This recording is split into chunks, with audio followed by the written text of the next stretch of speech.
ونستغفره ونؤمن به ونتوكل عليه ونعوذ بالله من شرور أنفسنا ومن سيئات أعمالنا من يهده الله فلا مضل له ومن يضلل فلا هادي له ونشهد أن لا إله إلا الله وحده لا شريك له ونشهد أن سيدنا ومولانا محمدا عبده ورسوله أما بعد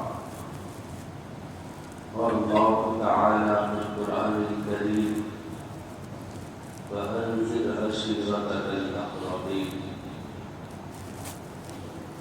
وقال تعالى فاصدع بما تؤمر وأعرض عن المشركين صدق الله العظيم. محترم سامعین کرام، بزرگان محترم،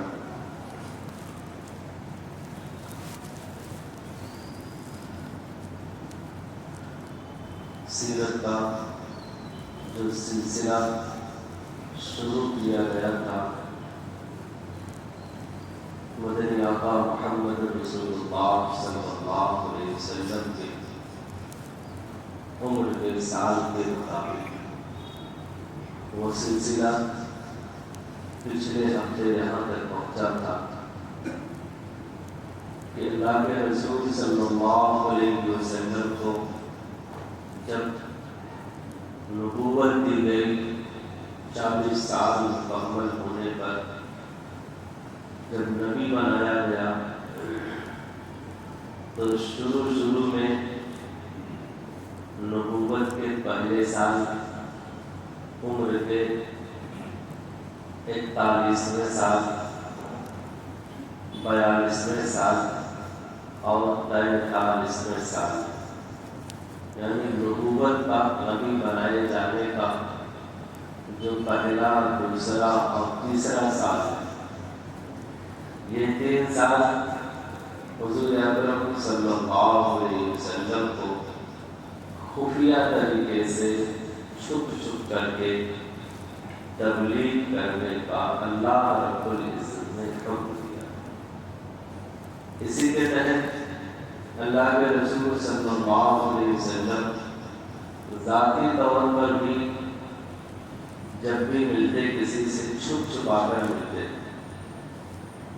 اور جو حضرات صحابہ کرام اس وقت ایمان لا چکے تھے، خاص طور سے حضرت ابو بکر صدیق رضی اللہ عنہ، وہ بھی جہاں تک ان کی پہچان کی دائرہ کار کا چھپا کر پوشیدہ طور پر لوگوں کو دین کی تبلیغ کرتے رہے۔ حضرت خدیجہ رضی اللہ تعالی عنہا اپنے فریقے میں یعنی عورتوں کے درمیان پوشیدہ طور پر، چھپے طور پر تبلیغ کیا کرتی تھی۔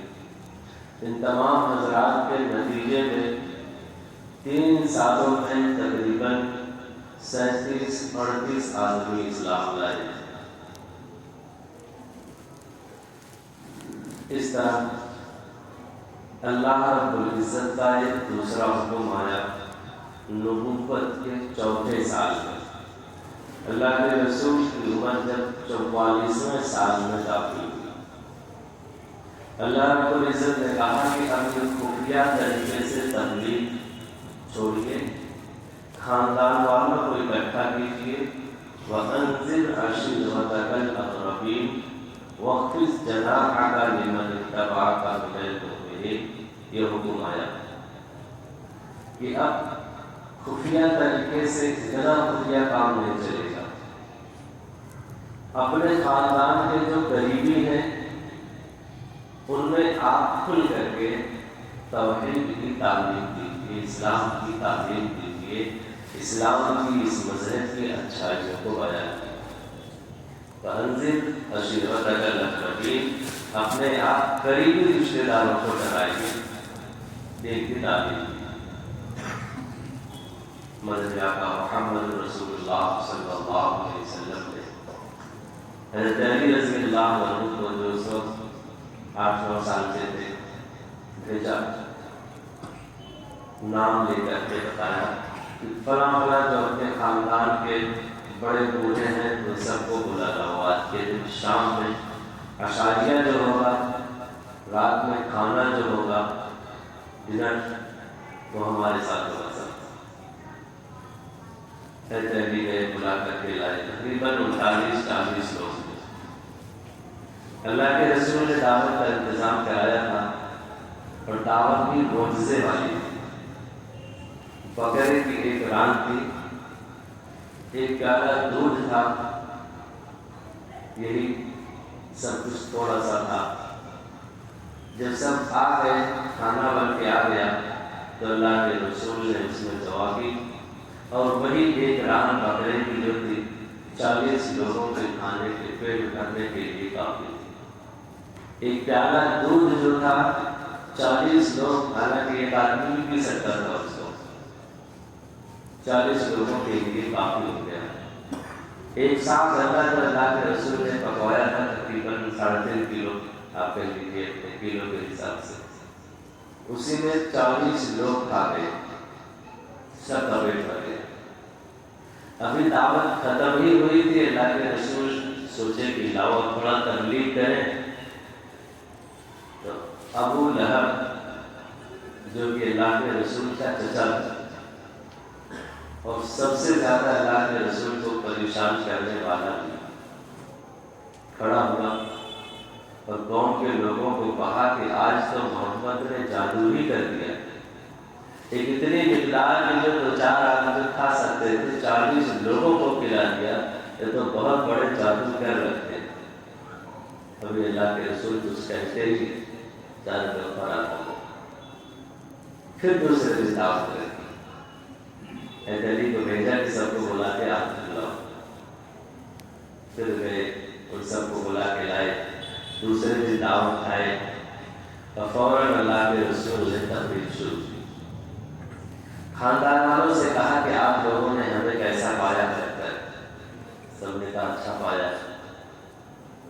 اللہ کے رسول نے کہا کہ آج تک کوئی نبی، کوئی ذمہ دار افراد، آج تک کوئی بھی آدمی اپنی قوم کو اتنی اچھی باتیں، اتنی صحیح اور سچی باتیں نہیں بتایا ہے جو میں بتا رہا ہوں، تو پھر آپ لوگوں کو قبول کرنا چاہیے۔ بتائیے کون چلے گا ہمارے لیے 40 دن ہمارے ساتھ؟ ایک چلا۔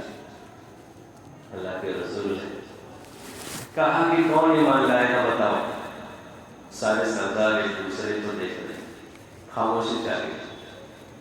حضرت علی ہاتھ اٹھائے کہ اللہ کے رسول میں چلوں گا آپ کے ساتھ، میں تیار ہوں۔ سارے سردار ہنسنے لگے کہ محمد تمہارے لیے یہ لڑکا ہی کافی ہے، بڑے بوڑھوں میں کوئی تمہارا ساتھ نہیں دے گا، تم اپنے کام سے باز آ جاؤ۔ لیکن اللہ کے رسول دل برداشتہ بالکل نہیں تھے۔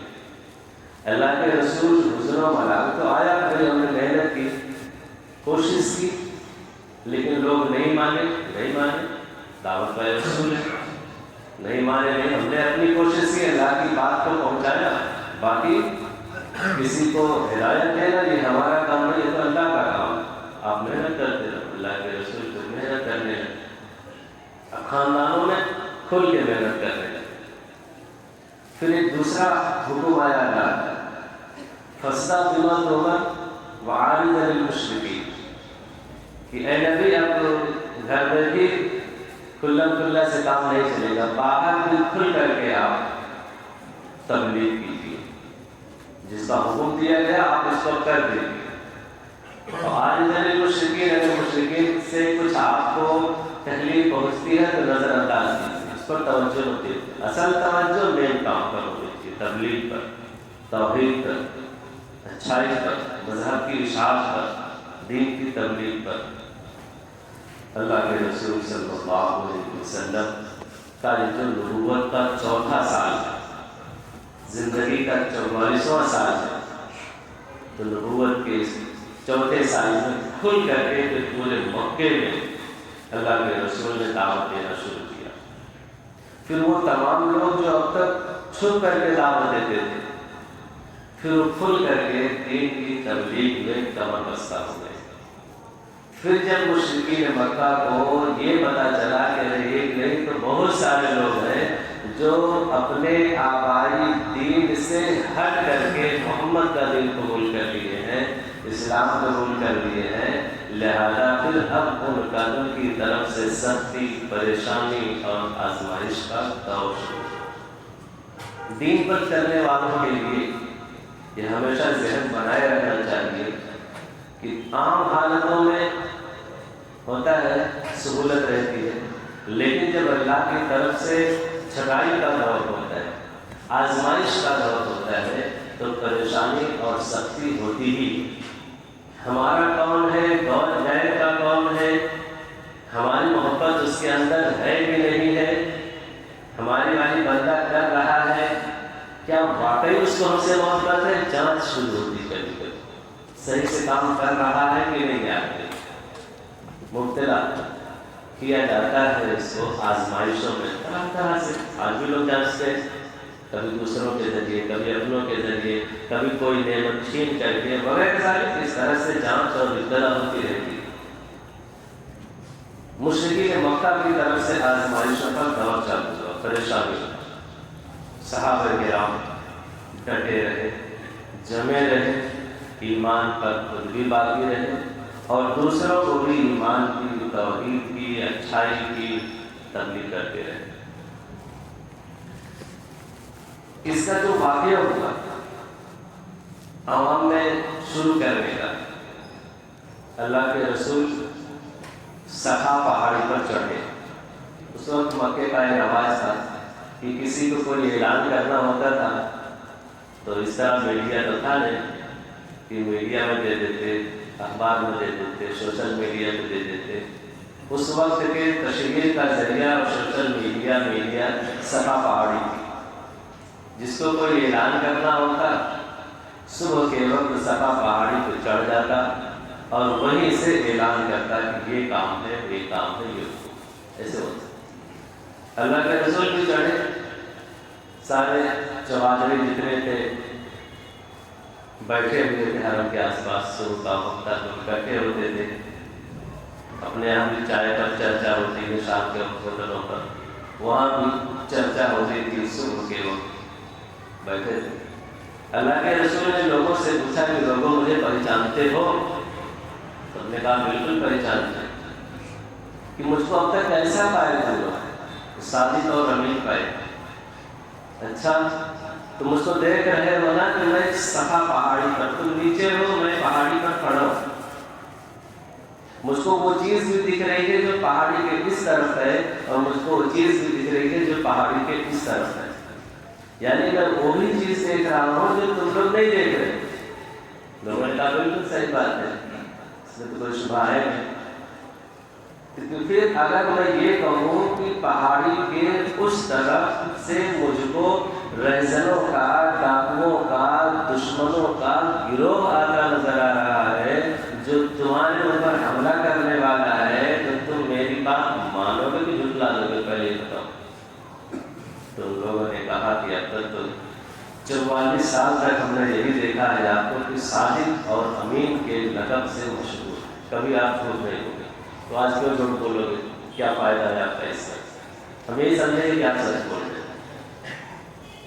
اللہ کے رسول صلی اللہ علیہ وسلم نے تو اس وقت کہا ایھا الناس قولوا لا الہ الا اللہ تفلحوا، کہ لوگوں پھر باخبر رہو، مجھ کو اللہ نے نبی بنایا ہے، میں دنیا کے اس طرف بھی دیکھ رہا ہوں جیسے تم دیکھ رہے ہو، اور میں دنیا کے اس طرف بھی دیکھ رہا ہوں جو عالم آخرت ہے، کہ اس والی زندگی میں جو دنیا کی ہے اس کا ایک حساب دینا ہے، اس کی آزمائش ہوگی، پھر اسی کے حساب سے وہاں پر تمہارا فیصلہ ہوگا۔ لہذا تم ایک اللہ کی عبادت کرو، اچھائی کے ساتھ زندگی بسر کرو وغیرہ ذالک۔ اللہ کے رسول نے پوری تبلیغ کی، وہاں پر اچھی باتیں بتایا، جو برائیاں تھیں ان کے اندر کہ تم دوسروں کا مال ہڑپ لیتے ہو، اس کو چھوڑ تو اللہ نے ناپسند کیا ہے۔ تم بیٹیوں کو زندہ جب گاڑ دیتے ہو، یہ بالکل ناجائز ہے، اس سے باز آؤ۔ عورتوں پر ظلم کرتے ہو، اس سے عبادت پوری اللہ کے رسول کا خطبہ ہے جو کتابوں میں لکھا ہوا ہے کہ اللہ کے رسول نے اس وقت کے مناسب جو برائیاں تھیں اس کی اچھائیاں اللہ کے رسول صلی اللہ علیہ وسلم نے لوگوں کو بتائی کہ یہ غلط ہے، یہ صحیح ہے، اور یہی دین اسلام، لہذا ایک خدا کو مانو، اسلام کو ابو لہب کھڑا ہوا کہ بھتیجے تم نے تو آج ہماری ناک ہی کٹا لی۔ اللہ رب العزت نے ابو لہب کو مخاطب کر کے کہا کہ تمہاری ناک ہی نہیں سب کچھ کٹا گیا، تبت یدا ابی لہب، پوری سورہ نازل ہو گئی ابو لہب کے ہلاکت کے بارے میں کہ کبھی ان کے اندر نہیں، کبھی تمہارے اندر، تم سب سے بڑے کم وقت۔ اس طرح ایک عمومی تبلیغ کا اللہ کے رسول نے شروعات، اور جب شروعات ہوئی مشرکین مکہ کی طرف سے ابتلا اور آزمائش ہوئی، کیسے کیسے مسلمانوں کو ستایا گیا، عام طور سے مقررین اس بات کو بیان کرتے ہیں۔ عثمان بن عفان کا ایک واقعہ سناؤ، اسلام لائے تو ان کے چچا جب پتہ پائے کہ ہمارا بھتیجا تو مسلمان ہو گیا، بڑے مالدار گھر آ گئے، کھجور کی چٹائی جو اب مسجدوں میں نہیں دکھتی، کسی کسی میں دکھتی ہے، پہلے ہو سکتا اور اتنے اچھے انداز میں نہ رہی، کہ دیکھو کیا کرتے، لپیٹ دیتے، سب میں کھڑا کر دیتے، اب ان کی چچا جان کیا کرتے، نیچے سے دھواں سلگا دیتے، سانس لو بیٹا سے، یا تو ایمان سے نکل جاؤ اور نہیں تو ایسے دم گھٹ کر کے مر جاؤ، چاچا کا کہنا ہے۔ عثمان بن عفان رضی اللہ عنہ اور جتنے بھی مسلمان تھے اس وقت سچے اور پکے مسلمان، جان دنیا اپنے پیارے سب کچھ چھوٹ جائے لیکن ایمان اگر اندر آ گیا تو ایمان سے سمجھوتا بالکل نہیں۔ وہ آج کل کے مسلمان نہیں تھے کہ تھوڑا سا فائدہ دیکھے تو 10,000 میں بک گئے، 2,000 میں بک گئے، 5,000 میں بک گئے، کہ بکنے والے مسلمان نہیں۔ انہوں نے کہا چچا آپ پوری جان لے لو، جان نچھاور ہے لیکن اسلام چھوڑ دو، ایمان چھوڑ دو، اس سے تو کوئی سوال نہیں پیدا۔ اس طرح آزمائشیں مسلمانوں کے اوپر آتی رہی۔ نبوت کے 4 سال خوب چاروں طرف سے، نبوت کا 5واں سال، اللہ کے رسول کے 45واں سال، اللہ کے رسول کے چچیرے بھائی جعفر بن ابی طالب وہ اسلام لائے، بڑے دھواندار تقریر کرتے تھے، بڑے لکھے۔ اللہ کے رسول نے دیکھا کہ مسلمانوں پر آزمائشیں بڑھتی ہی چلی جا رہی، تو مسلمانوں کو یہ کہا کہ آپ ایک کام کرو، اگر اس آزمائش سے چھٹکارا چاہتے ہو آپ لوگ تو بغل میں حبشہ ہے، یہاں کا بادشاہ عیسائی ہے، وہ بھی ساتھ شریعت آدمی ہے، آپ ایک کام کرو ان کے یہاں چلے جاؤ، وہاں پریشانی نہیں آئے گی، وہ بھی چونکہ شریعت کو مانتا ہے، ہم بھی شریعت کو مانتے ہیں، اس کے سامنے سے جو بات آئے گی تو آپ کی ہیلپ نہیں کرے گا، دقت اور پریشانی ماننے کو۔ چنانچہ 11 مرد اور 5 اور 16 آدمی ایک دن مکے کی رات میں اچانک نکلے اور بندرگاہ جا کر کے کشتی پکڑ کے چلے گئے۔ کچھ دنوں کے بعد ایک دوسرا قافلہ تیار ہوا مسلمانوں کا، جس میں 86 مرد اور 16 عورتیں، وہ بھی مکے سے نکلے اور ہجرت کر گئے حبشہ کی طرف۔ لیکن کفار کو بھنک لگ گئی کہ ارے ہم جن کو ہٹانا چاہتے ہیں، جن کو اپنے دین میں لانا چاہتے ہیں، وہ تو دوسری جگہ جا کر کے چین و سکون کی زندگی پسند کر رہے ہیں، یہ تو ہماری ڈکشنری میں ہونا ہی نہیں چاہیے، لہذا لوگوں نے پیچھا کیا۔ اور یہ مسلمان ہجرت کر چکے تھے، جہاز میں بیٹھ چکے تھے، کشتی جا چکی تھی پائے، لیکن پیچھا کیے، نجاشی کے دربار تک پیچھا کیا، وہاں کوئی جا کر کے جو تحفہ تحائف دیے اس کو ہرگلانے کی کوشش کی کہ یہ لوگ بھیج دو، ہمارے یہاں کے بھگوڑے ہیں، ان سے ہمارا جو لا ہے ان سے سمجھ لے گا۔ اس نے کہا کہ نہیں، بلا کر کے طرفین کی بات سنی جعفر بن ابی طالب نے اسلام کی خوبیاں بیان کی اور اس نے فیصلہ سنا دیا، جس کو ہم دور جاہلیت کہتے ہیں۔ اس وقت کے جج کا آپ دیکھو کہ فیصلہ ہے، تنہا ایک آدمی کے اس پر فیصلہ نہیں کیا۔ اور آج کل کے ہمارے جج وغیرہ ہے، سپریم کورٹ کا حکم ہوتے ہوئے بھی وہی جج اس کی دھجیاں اڑا رہے ہیں، پہلے تو جج ہے لیکن وہی دھجیاں اڑا رہے ہیں قانون کی۔ اور ایک آدمی کے فریق کے بعد تو اس سے بیٹھ کے فوراً فیصلہ دے دیا جاتا ہے۔ یہ ہمارے آج کے دیا نہیں رکھ سکے وجہ سے چلے جائے، منہ بنا کر کے چلے جائے۔ یہ نبوت کا 5واں سال، نبوت کے 6 سال میں اور نبوت کے 7ویں سال میں، نبوت کے 6 سال میں بھی کچھ رونما ہوا واقعہ۔ اللہ کے رسول اسی صفا پہاڑی پہ بیٹھے ہوئے تھے۔ ابو جہل اللہ کے رسول کے 7ویں پشت میں جا کر کے ملتا ہے، قریبی خاندان کا نہیں۔ مکے میں اس کا نام ابو الحکم تھا، بہت شاندار فیصلہ کرتا تھا۔ ابو الحکم فیصلہ کرنے والوں کا بھی باپ، اس کی کلیت تھی۔ اللہ کے رسول نے اس کو ابو جہل کا لقب دیا کہ وہ ابو الحکم نہیں، ابو جہل جاہلوں کا باپ ہے، وہ حاکموں کا باپ نہیں۔ اللہ کے رسول کی کلیت دی ہوئی ہے۔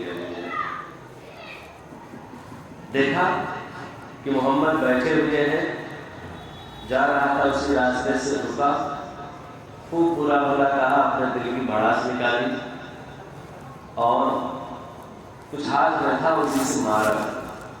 اللہ کے رسول کے خون بہنے لگا، لیکن جواب جاہلہ باشد خاموشی۔ اہل عقل کا آج بھی یہی شیوا ہے کہ جاہلوں کے منہ نہیں لگا جاتا۔ اللہ کے رسول خاموش رہے، وہ اپنا بڑبڑا کے چل گئے۔ کچھ ہی دیر گزری تھی کہ اللہ کے رسول کے چچا حضرت حمزہ شکار سے لوٹے تھے، اور پہلے والا معاملہ ایک باندی عبداللہ ابن جدعان کی دیکھی تھی۔ جیسے اس راستے سے گزرے حضرت حمزہ، اس نے بھی سنانا شروع کر دیا کہ تم لوگ کیسے آدمی ہو کہ تمہارے بھتیجے کو، تمہارے خاندان کے ایک فرد کو ایک غیر آدمی آ کر کے الٹا سیدھا گالی دے کر کے چلا گیا، کسی لائق نہیں ہو، اس نے اٹھا دیا۔